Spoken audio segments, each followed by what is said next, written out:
Welcome to the Point of View Show. My name's Andrew Tran. I'm your host. This show highlights business professionals in Asia and around the world to get an understanding on what makes them effective, how they do it, and advice to help you grow in leadership, branding, marketing, and sales. For more information, head over to my website, www.andrewtran.asia. Before we get into it, smash that subscribe button and click notifications whether or not you're listening or watching this. It helps me a ton and it helps other like-minded people find these episodes a lot easier. Now let's get on with the show. My next guest is Ralph Anania. He is an executive and business coach and a successful entrepreneur who's built 31 companies over a 35-year period and has generated $2 billion in sales from it. Ralph is also a renowned speaker, speaking all across the world, and he's on a mission to inspire the next generation of entrepreneurs to be business leaders in their own right. Our chat centered around leadership, resilience, and pivoting, and I really wanted to talk to him around leadership, given his vast experience working in different businesses, building businesses up and really kind of cashing out and creating that immense wealth of revenue coming through sales as well. And so I wanted to talk to him about what it takes to become a great leader in itself. And I also wanted to talk about resilience and pivoting, given that we're moving into the new year, or we're already into the new year, and we're trying to start to plan into that new year. How do we build resilience within ourselves as leaders to project that amongst our employees so that we're building confidence within our business and driving business results at the same time? And so I really want to talk to him about it and also get some advice for anyone who's going through this, who wants to build that resilience coming through as well. So it's a really great chat. I hope you guys like it. Without further ado, give it up for Ralph Anania. Look, thank you so much for coming onto the show. I really do appreciate it. For anyone that's watching or listening, you know, Ralph is a 35-year veteran when it comes to being an entrepreneur. Has created 31 different companies and stuff. And you know, if you've skipped all of the introduction and everything, like, he's built this kind of empire where now he's kind of looking towards working with other entrepreneurs to kind of build leadership through there. And I guess that's been one of the things that we've been wanting to kind of talk about lately, around leadership, around resilience, especially as people kind of move into the new year with that kind of mindset around, like, how do we kind of regroup and rebuild?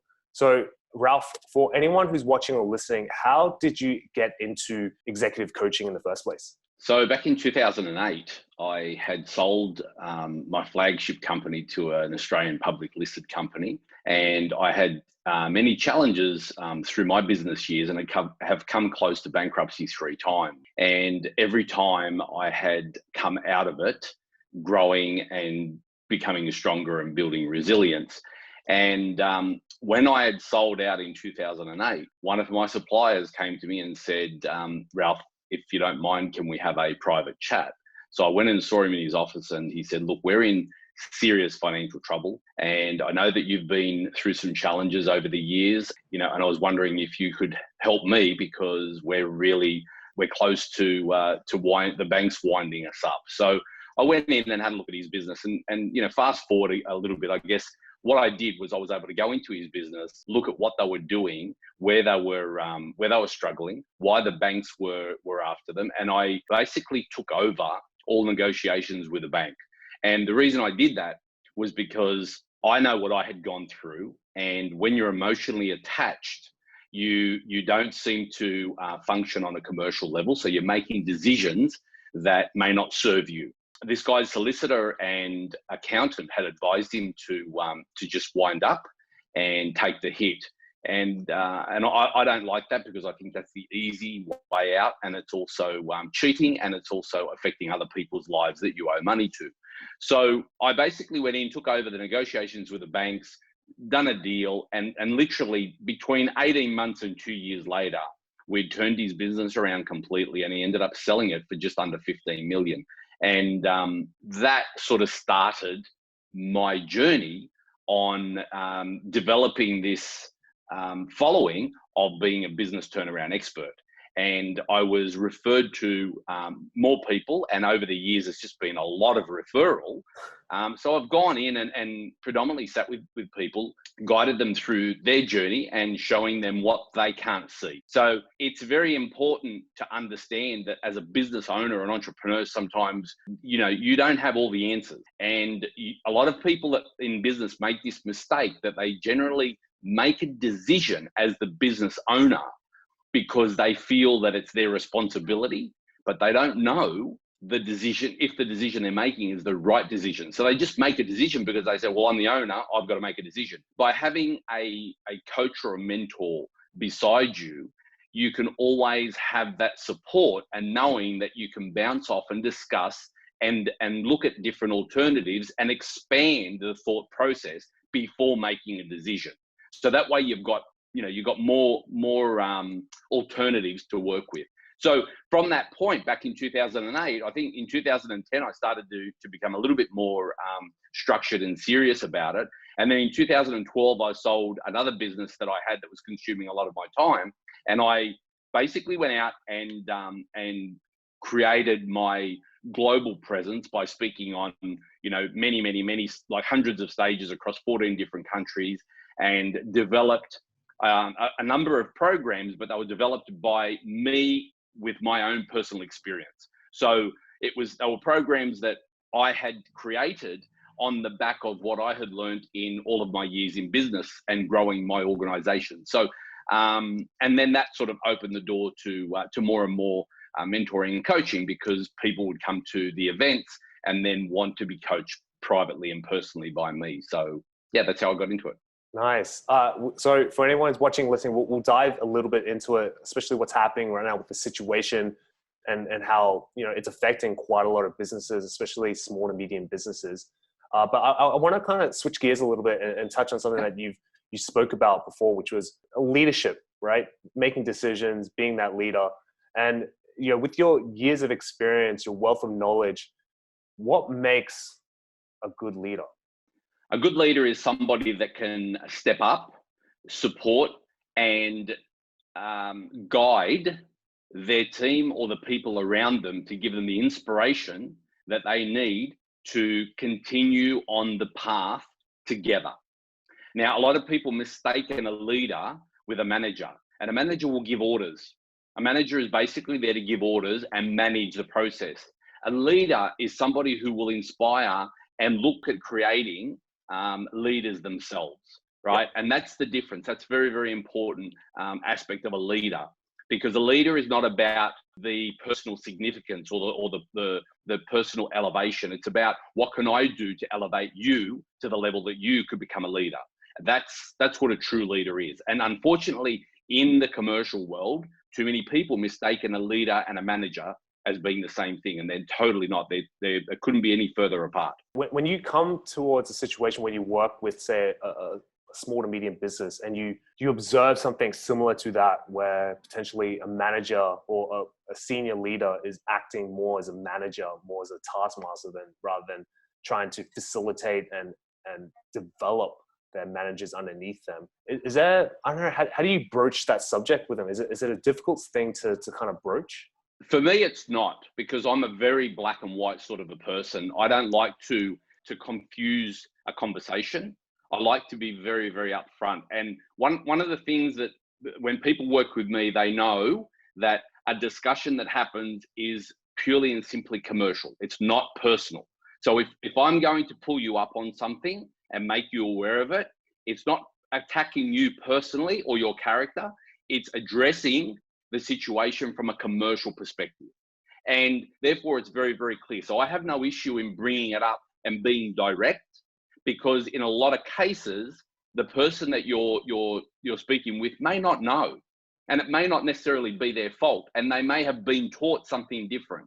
So it's not fair to just judge that they're doing something that they know they shouldn't be, because sometimes they're doing what they were taught to do and they think they're doing the right thing. So I think it's, instead of fluffing around and, tippy-toeing and on, around eggshells, I like to get straight to the point in a respectful way, in a firm but respectful way that is not degrading or putting character or emotion or personal attack on anybody. like the great boxing referee Joe Cortez, you're fair but firm. Yep, Exactly. absolutely. Hey, so moving forward to just a touch, like we just spoke about it before with COVID and the situation that's happening and a lot of businesses shutting down or downsizing.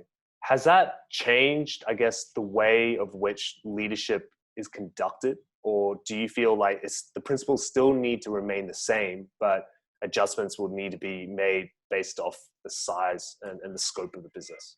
The fundamental principles of leadership are the same, right? A leader is a leader. You know, a leader can be developed, but in most cases, a leader evolves, right, and continues to evolve. The fundamentals is ensuring that you are leading your team or the people around you to a bigger, better, brighter pasture. That's really what it is. And a leader is there to inspire through times like COVID, because one of the biggest challenges that we've seen globally with COVID is that the media has done an amazing job on instilling fear into everybody.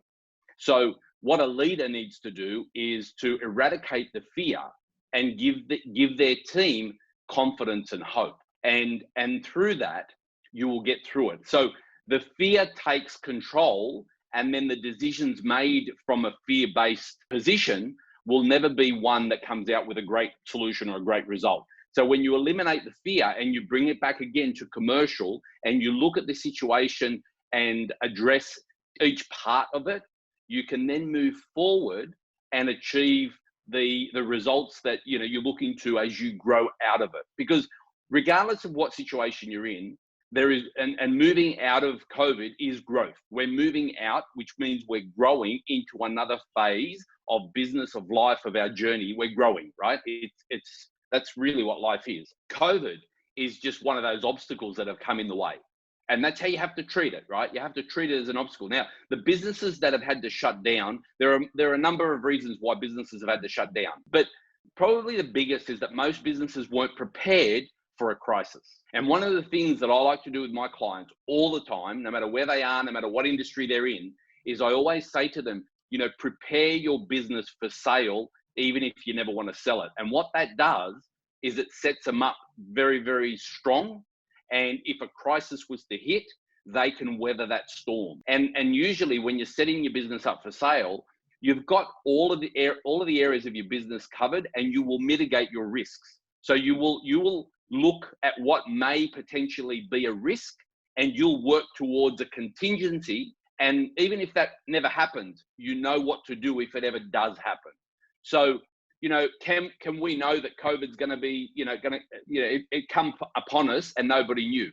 But forget about COVID. COVID is only one thing. It was still a risk factor, and you need to be. It could have been a war. It could have been, whatever. But it's still, you need to be aware of what risks a business could have. And the stronger you are, the stronger your foundations, the better your systems and processes, the better you'll be in a position to weather the storm through this. And the ones that have weathered the storm and have continued to work through the process, when the financial state of the economy globally comes back to some form of normality, they're in a much better position because they're ahead of everybody else. Right. Those that are waiting for basically things to get back to normal, first of all, there'll never be another normal as we knew it.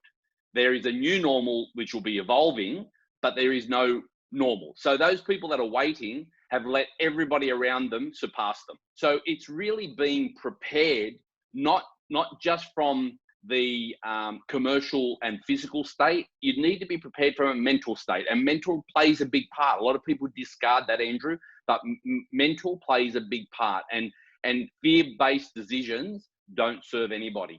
As you were talking, it reminded me, of my conversation with Jack Robbins, and where he talks about, as we move into this new phase of what we could be seeing as normal, we got to look at our businesses in a very methodic type of approach, where we got to look at, well, how do we survive? And so part of that is looking at the dollars and cents. And I think you used that mentality of prepare yourself like as if you were selling your business. So you got to, dot the I's, cross the T's. You got to make sure like your cash flow is on point. The relationships that you build from a supply point of view is on point, that, it's profitable, right? And then you're able to, and I would love to, I think you touched on it a slight, but then you got to figure out a way to, well, is there a way to pivot and adjust and then look towards surviving and thriving through, as we kind of move out of this pandemic kind of situation to more of like, well, how do we live with this situation that we have, and how do we kind of move to thrive in our business? So we'd love to kind of touch on, like, I guess the pivoting, which I think is one of the services that you kind of provide. Like, would you be able to, I guess, touch on, how would you talk to a business when it comes to pivoting? So one of the positives that has come from COVID is that it has made the entire planet get adjusted to change. Change normally is, a fearful part of life for a lot of people. But the fact that we have had to change, we've been forced to change the way that we shop, the way that we go out, the way that we conduct ourselves, in a public place with somebody else. All of that has had to change, and we've had to adjust to it, whether we like it or not. So that in itself is what pivoting really is, and all businesses should be doing that on a regular basis. And one of the things that I like to share and keep my clients above the line all the time with is, because otherwise what can happen is you can become a little bit comfortable when you think you've got everything covered. Reality is there's always something that you can't see. And I say to my clients, ask yourself the question regularly: what are we missing? What are we not doing that somebody out there is doing better than us? What is the next trend? Trends happen all the time in every industry. And the secret is to be ahead of the curve, not following, right? Because when you're ahead of the curve and you pick up on it, you've got that way that you can continually rise. And what generally happens is that a lot of businesses that are doing quite well become comfortable, and then comfort breeds complacency. So then they're not looking for opportunities to pivot. And, those opportunities are in business always, and have been long before COVID, and will be long after COVID. A crisis like COVID opens up that opportunity much more, because those opportunities are presenting themselves more than ever before, because we've got a number of businesses that have shut down. We've got a number of industries that the dynamics have changed. So it opens up opportunities for smaller businesses to pivot and pick up where the larger businesses have collapsed, right? So the opportunity is there, and never has there been an opportunity like this for small businesses, right? Because small businesses are the financial backbone of every country. Every single country relies on small businesses. Mum and dads, entrepreneurs, smaller family type businesses is what every country's economy thrives on, not the big corporations. The big corporations are generally the ones that are draining the economy of all the cash. And this is where everyone gets it wrong, because then everybody wants to buy shares in them, and they get their dividend on the shares. But reality is that the small businesses are keeping more people employed, and more money is changing over, so that the flow is much better.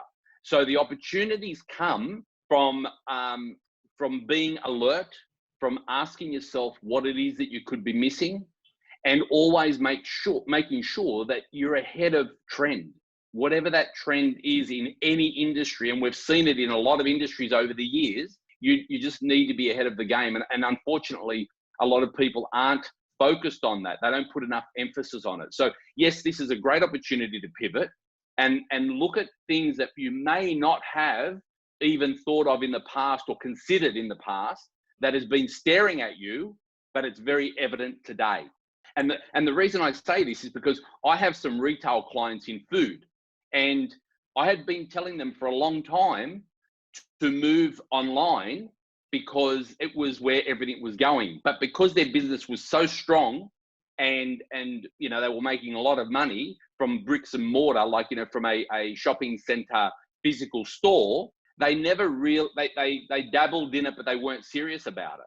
Now, in the last sort of 6 months, they've spent, tens of thousands of dollars building the right platform to accommodate, because the demand has been there, right? But they could have been so much better off had they had been if they had been in this position 3 years ago. They would have been in a much better position when COVID hit, because they would have had all their systems, processes, and infrastructure in place to take on that extra business, because that's where it all went to. So that's why I say the opportunities for pivoting are always there, Andrew. It's just that a time of crisis elevates it. And those who can see it will take it on board. There are those that just can't see it, and they can't see it because of fear or a lot of other distractions. The idea is to be focused commercially, not emotionally or personally, because that won't get you creating and getting your thought processes, creating the future that you need to look for and is there for you. So, and I always say, opportunity is there when you're ready to receive it. If you're not ready to receive it, it can hit you in the face and you won't get it. That's a really good point, because I see a lot of small businesses, and especially here in Vietnam, where labor is quite abundant as opposed to in Australia. And labor is quite cheap as well. So their mentality is, well, we'll just get more people, and we'll just we'll just put more people to solve that problem. But the problem is, with regards to that, is you don't have that experience coming through by adding more people in. All you're just adding more headache coming through. Yep. And so with that in mind, I think, as a coach, hearing you speak about how you work with clients is very similar to the way I work with my clients as well. Like we look at the initial problem they may have, i.e., they need more sales for this quarter, or they need to figure out a way to keep, above a certain threshold before they dip into reserve funding. How do they do that? And part of that is, well, how do we increase acquisition, or how do we get more money from each customer that we have? Oh, we'll just raise the prices.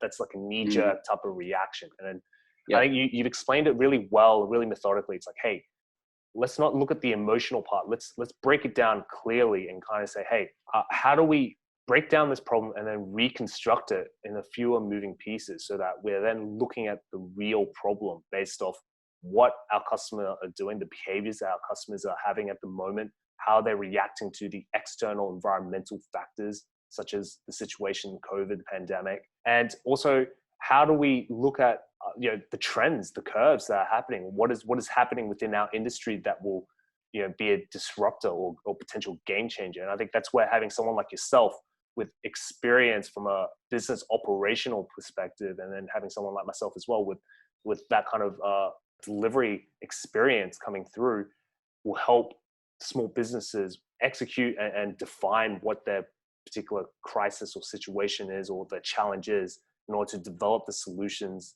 that will take forward. So I think what you just explained just then around pivoting is so important for small businesses right now, when it comes to looking at ways of which to make money, or to look at funding to kind of develop more money down the line. So I think that's really good. Look, just finishing up really quickly, I think you alluded it before, but if you were to advise a small to medium-sized company, or even just a C-suite manager or C-suite kind of executive, to build resilience and to build that confidence within their organization or within their department, what are some of the tips that you would advise that particular person with? One of the most important factors of leadership is to ensure you have the buy-in of your team. They have to buy into you. They've got to believe in you, right? So as an organization, most small businesses, they have what they may feel is a vision, mission, and value statement, but they don't believe it, right? And it's important that whatever you have as a vision, that your team really take that on board as well. So your vision needs to be their vision, right? So whatever vision you have for your organization, you want to make sure they understand it and embrace it. When they embrace your vision, right, then everybody is forging forward for the same goal, right? And when you have that, it's no different to a sports team, right? And I use sports analogy all the time, Andrew, right?